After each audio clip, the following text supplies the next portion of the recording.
What's poppin' T Squad? It's your girl Keisha, and I'm here with my first ever review of HBO's smash hit, Big Little Lies. So, with Big Little Lies, I was late to the game. I remember hearing so much about it, season one. My brother was telling me to watch it, and I was like, I don't really want to watch it. But I kept on hearing so much about it. So, one night, early last year, I binged watched the entire season. It was 7 episodes. I ended up staying up all night, finished it like 7, 8 o'clock in the morning, and I was like, oh my God, I missed out on one of the best television shows ever. So I promised myself that when the second season came around, that I was going to do reviews on it. You guys are excited about it. A lot of you watched the show. If you have never seen HBO's Big Little Lies, get caught up right now. It's only 7 episodes, first season. You can binge watch it an entire weekend, so you can get caught up and watch it with us. It's a phenomenal show with a phenomenal cast. It stars Reese Witherspoon, Nicole Kidman, Zoe Kravitz, Laura Linney, um, who else? Shailene Woodley or Woodward, I forgot her last name. Meryl Streep has joined the cast this season. It's just an all-star cast of just phenomenal actresses. And having Meryl Streep on the show is like the creme de la creme. The cast was already spectacular, but adding her is just like the jizz after an orgasm, bitch. So all the women are thinking back on what happened last season. Last season ended with a bang, with Celeste's abusive husband being murdered at the costume party. So Celeste is having a nightmare about Perry and is waking up by his mother, Mary Louise, played by Meryl motherfucking Streep. So she's late taking the kids to school. His mom asks what was her dream about. She says something stupid. Mary Louise say, you said something about rape. And Celeste like, oh, I did? Oh, I don't remember. Because if you don't know, her husband raped the character Jane back in the day and impregnated her. He didn't know anything about the little boy, but her child ended up being the spawn of, being raped.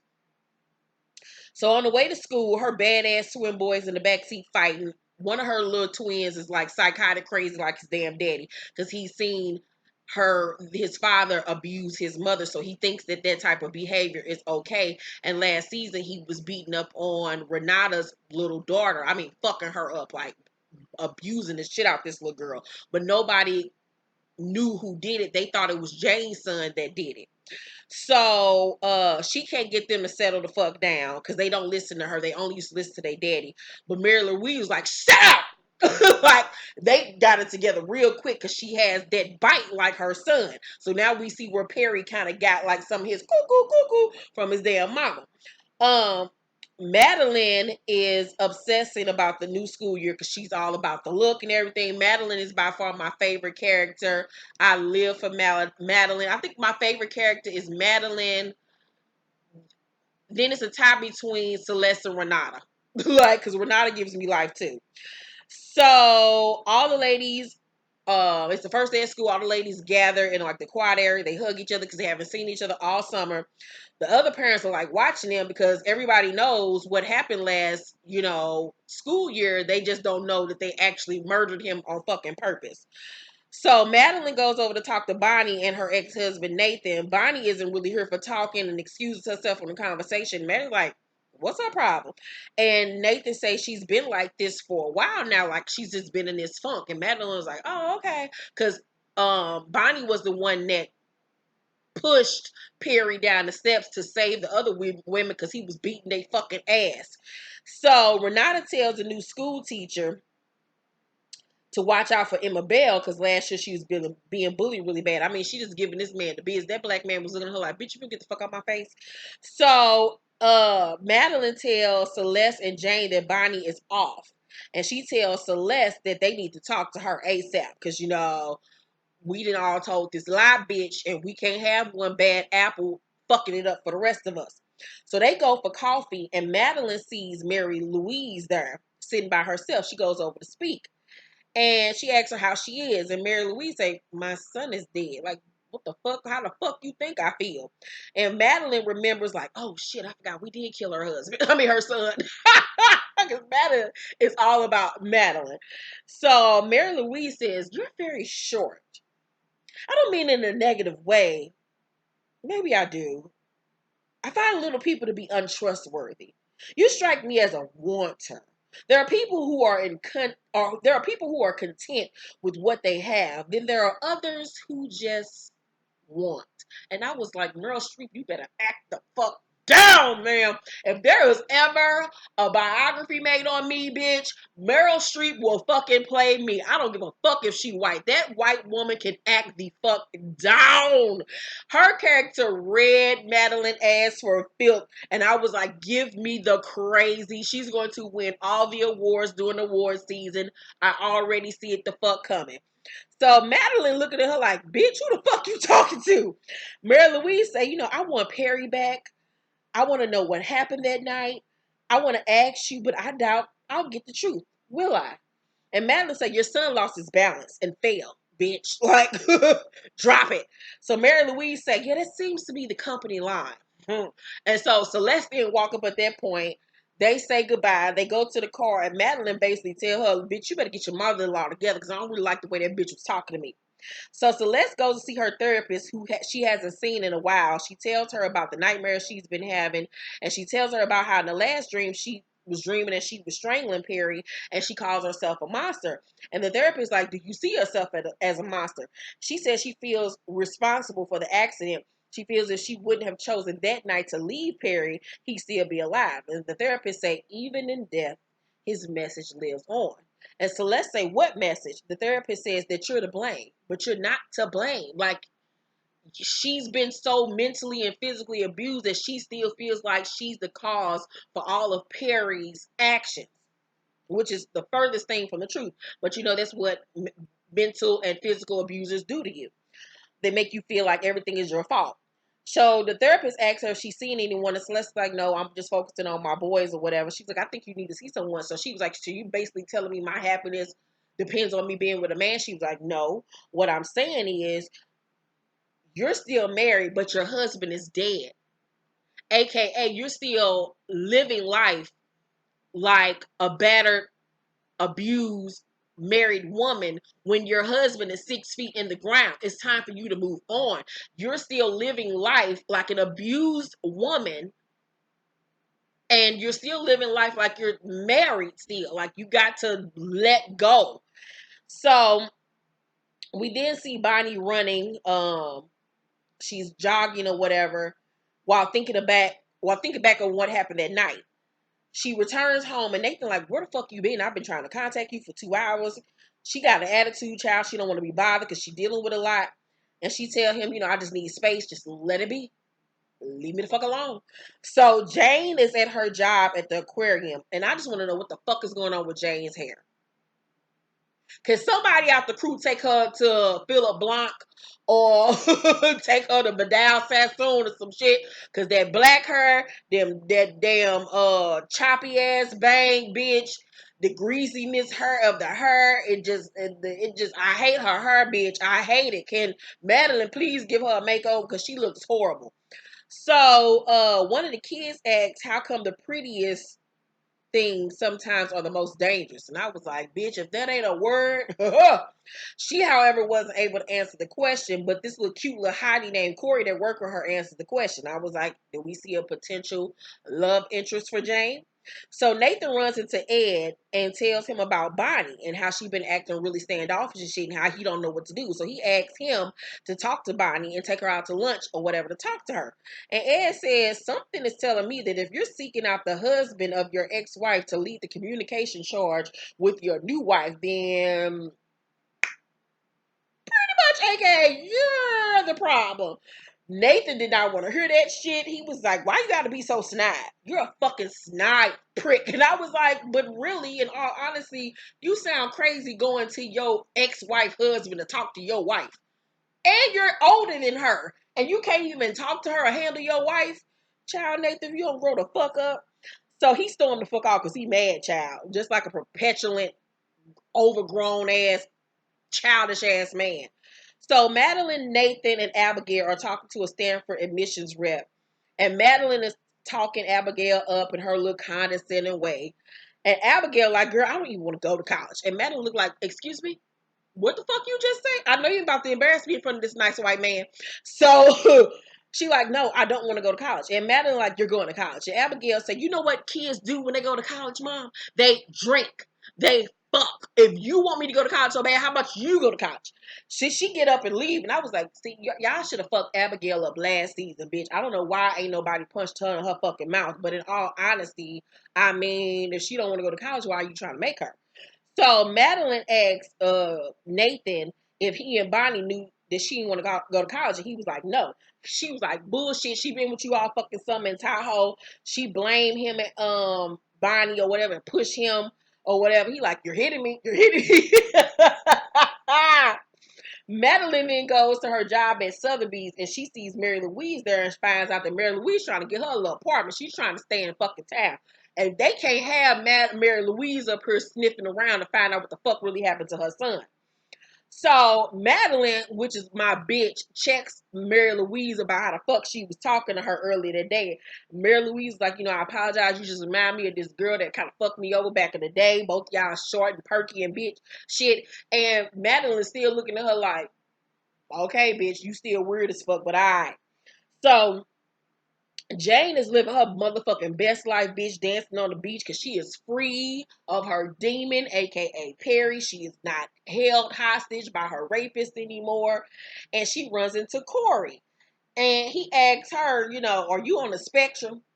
Bitch, I died. Because could you imagine if some man that you potentially might have a crush on asks you, are you on the fucking spectrum? If you don't know what that means, if somebody asks you, are you on the spectrum, they're asking you, do you have autism? Bitch, just because she was dancing on the beach to music, like first of all, you sound stupid. But could you imagine that shit fucked me up? I would have cussed Corey the fuck out. So he tells her it's best that she not like act weird because the people in town gonna, think that she's weird or whatever. But he tells her, there's really no need for me to tell you that. And she like, what you mean by that? He was like, you're one of the Monterey Five, right? You you were there the night that guy fell. And she was looking like, how the fuck? Like, what the fuck? So she calls a group meeting or whatever with Renata, Celeste, and Madeline. Bonnie isn't there. And she tells them it's just something about the way he said it, like just made her feel uncomfortable. So Madeline says that the police have moved on. And she was like, are you sure? Renata was like a friend of hers that's eating the detectives on the case pussy said that she overheard her saying that the case is almost closed because they don't have no evidence on them. But lo and behold, they don't know that the detective has still been going over their confession tape. So this case is still open. Them hoes got some heat on their back. So Madeline goes to see why Bonnie didn't join them at the beach. She goes by her and Nathan's house. And Bonnie's like, oh, I forgot. She just really mundane. She's just somber. She's just like fucked up. And Bonnie was like, are you okay? I mean, Madeline like, are you okay? Bonnie's like, do you care? And she like, what you mean do I care? She's like, I killed someone. Bitch, do you not remember what the fuck happened that night? It's like, this is, because Bonnie is very free-spirited. She's like a hippie. So like, doing what she did, like, really has fucked her up mentally. So Madeline like, are you mad at me for some reason? Because like, bitch, I didn't tell you to push her. So Bonnie's like, if I had told the truth, I would have gotten off. But you said he slipped in there. Everybody joined the fuck in.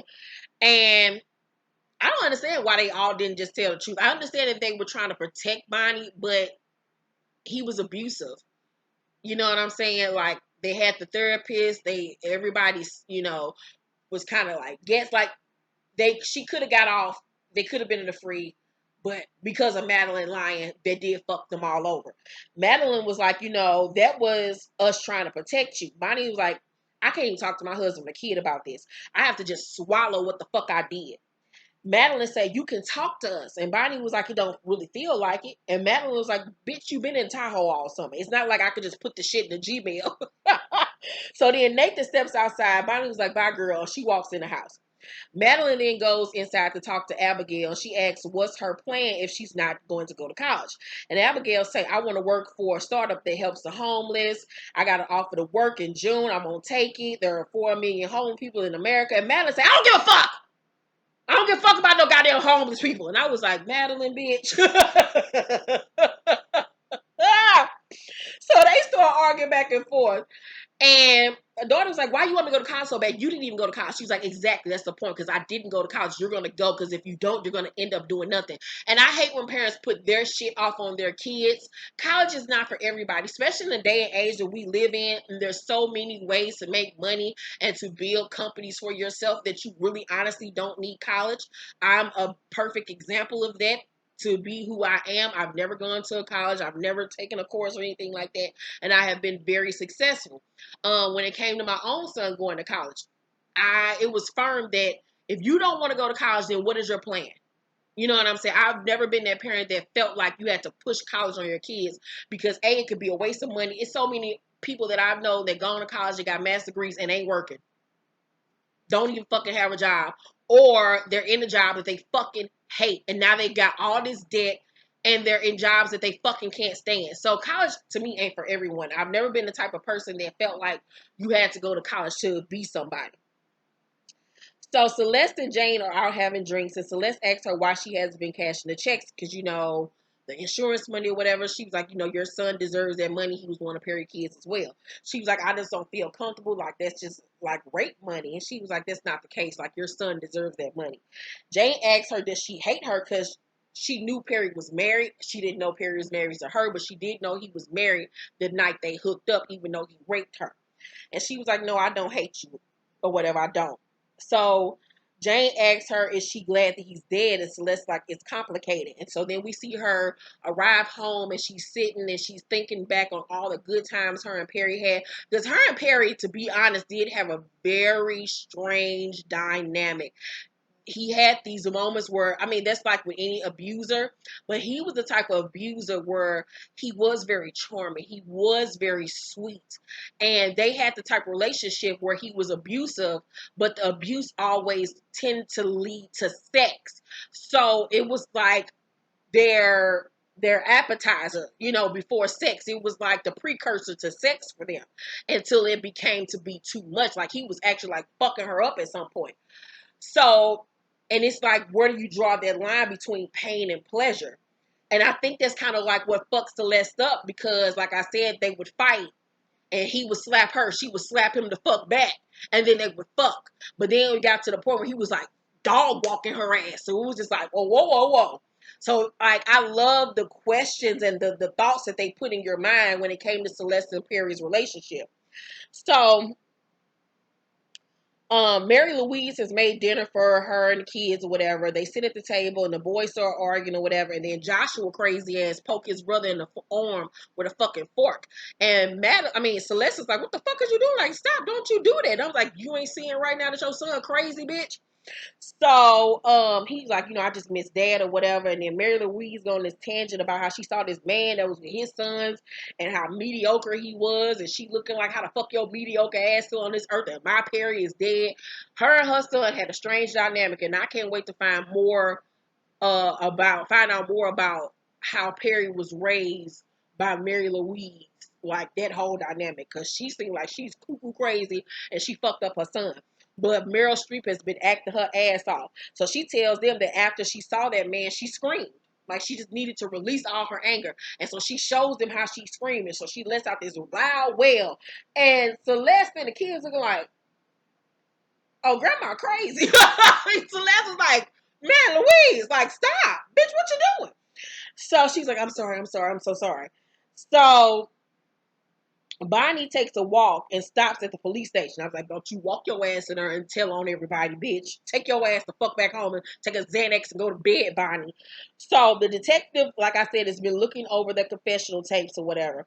Then we see Celeste. She's having another nightmare, but in this nightmare, they're all lined up at the precinct, and the detective calls Perry to point out who pushed him.